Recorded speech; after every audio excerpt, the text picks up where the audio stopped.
Mga ka-idol, dito tayo sa event center ngayon. Kaya nandito ako dahil mag-graduate ang aking anak, grade 12 at saka grade 10. Yan po. Yan, dito po sa bayan ng Lipa, Batangas.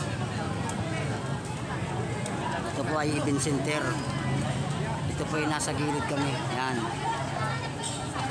Marami po dito mag-graduate.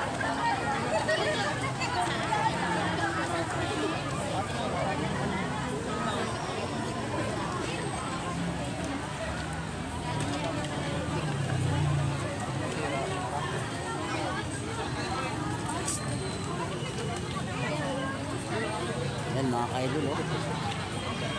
Yan.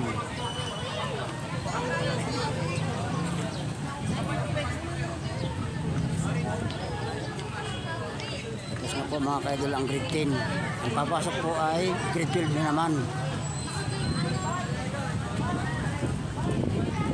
Yan po ang harapan ng Vincent.